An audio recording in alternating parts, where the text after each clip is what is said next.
Pernah dengar nggak ada perusahaan yang malah beli sahamnya sendiri? Kedengarannya agak aneh ya.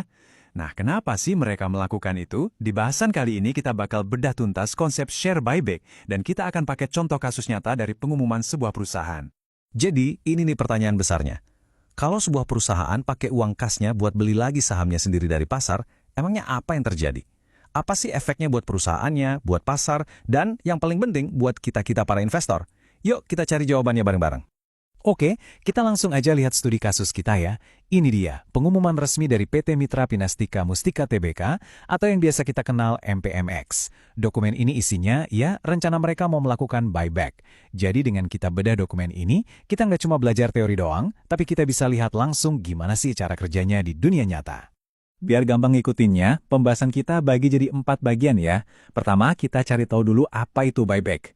Terus, kenapa perusahaan melakukannya? Habis itu, kita intip angka-angkanya. Dan yang terakhir, yang paling ditunggu-tunggu, apa artinya buat investor? Simpel kan? Oke, kita mulai dari yang paling dasar dulu. Sebenarnya apa sih yang dimaksud dengan share buyback atau pembelian kembali saham ini? Gampangnya gini, perusahaan itu pakai uang kasnya buat ngedot lagi sebagian sahamnya yang beredar di pasar. Coba deh bayangin, saham perusahaan itu kayak satu loyang pizza. Nah, aksi buyback ini tuh ibarat kita kurangin jumlah potongannya. Dari 8 jadi 6 potong misalnya.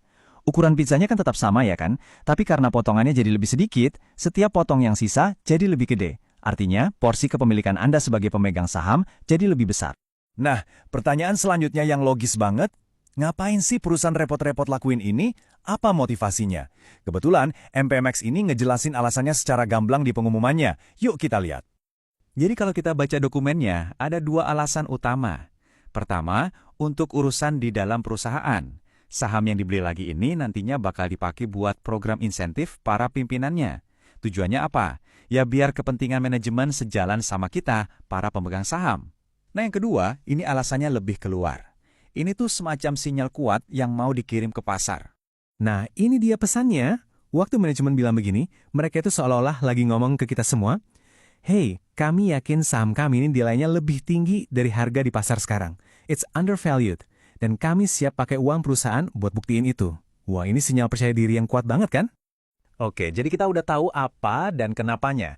Sekarang kita masuk ke bagian gimana dan berapa banyaknya. Yuk kita bedah angka-angka spesifik dari rencana MPWX ini. Oke, angka pertama yang muncul, 50 miliar rupiah. Ini dana maksimal yang dialokasikan MPX. Dan perlu dicatat ya, angka ini tuh udah termasuk biaya-biaya transaksinya. Jadi, ini adalah total budget buat keseluruhan aksi korporasi ini. Nah, dengan duit segitu, berapa banyak saham yang mau dibeli? Maksimalnya adalah 50 juta lembar. Ini artinya, jumlah saham yang beredar di pasar bakal berkurang sebanyak itu. Tapi jangan kira ini bakal selesai dalam semalam ya. Enggak, perusahaan punya waktu yang cukup panjang, yaitu 12 bulan buat ngejalanin pembelian ini. Dan itu dihitungnya sejak dapat persetujuan dari pemegang saham di RUPS nanti. Timeline-nya juga nunjukin kalau ini bukan rencana main-main. Ini rencana jangka panjang loh. Semuanya start dari RUPS di bulan Mei 2026. Kalau disetujui, baru deh jendela pembeliannya kebuka selama setahun ke depan. Setelah sahamnya terkumpul, masih ada waktu lagi 3 tahun buat ngalihin saham itu untuk program insentif tadi. Jadi jelas ya, ini bukan manuver jangka pendek. Oke. Akhirnya kita sampai di bagian yang kayaknya paling ditunggu-tunggu nih. Terus, apa untungnya buat kita?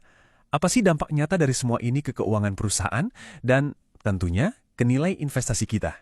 Ingat analogi pizza tadi? Nah, kita balik lagi ke situ. Anggap aja, laba perusahaan itu cashew topping di atas pizzanya. Kalau jumlah potongan pizzanya kita kurangin, otomatis setiap potong yang sisa dapat topping lebih banyak dong, ya kan? Nah, persis kayak gitu yang terjadi secara finansial. Laba per saham, atau yang kita kenal sebagai earnings per share alias EPS, secara matematis bakal naik. Dan enaknya, kita nggak perlu nebak-nebak. MPMX sendiri udah ngasih kita tabel proyeksi, semacam simulasi sebelum dan sesudah. Coba deh kita fokus ke 2 baris ini. Lihat, jumlah saham beredarnya turun 50 juta lembar. Terus, lihat efek langsungnya ke baris laba bersih per saham. Nah, disinilah letak emasnya buat kita para investor. Coba kita zoom in ya ke angka penting ini. EPS-nya diproyeksikan naik dari 105 jadi 107. Mungkin kelihatannya naiknya cuma sedikit ya, tapi ingat, ini terjadi murni karena jumlah pembaginya, yaitu sahamnya, jadi lebih sedikit. Ini dengan asumsi labanya sama loh ya. Secara teori, ini bikin setiap lembar saham yang kita pegang jadi sedikit lebih berharga. Dan efeknya nggak berhenti di EPS aja loh. Rasio-rasio penting lain kayak Return on Assets atau ROA dan Return on Equity atau ROE juga ikutan membaik. Logikanya simpel banget kok. Kan perusahaan pakai uang kas, jadi total aset dan ekuitasnya turun sedikit. Nah, dengan laba yang sama, tapi pembaginya, yaitu aset atau ekuitasnya lebih kecil, ya otomatis rasionya jadi kelihatan lebih bagus secara matematis. Oke, jadi kita rangkum cepat ya. 1. Share buyback itu intinya mengurangi jumlah saham di pasar. 2. MPMX melakukan ini buat insentif internal dan buat ngasih sinyal percaya diri ke pasar. 3. Angkanya jelas, 50 miliar rupiah buat beli maksimal 50 juta saham dalam setahun. Dan yang keempat, yang paling penting buat kita, efek utamanya adalah kenaikan earnings per share alias IPS. Paham ya? Ujung-ujungnya, ini semua ngebawa kita ke satu pertanyaan yang lebih dalam. Apakah buyback itu selalu jadi cara paling cerdas buat pakai uang perusahaan? Atau jangan-jangan kadang ini cuma trik buat naikin angka-angka di laporan keuangan dan harga saham, padahal duitnya bisa lebih berguna buat riset, pengembangan produk, atau ekspansi bisnis? Untuk kasus MPMX ini sih kelihatannya ini adalah sinyal kepercayaan yang terencana dengan baik ya. Tapi pertanyaan besarnya tadi, nah itu yang perlu kita semua sebagai investor renungkan setiap kali ada perusahaan yang ngumumin mau buyback.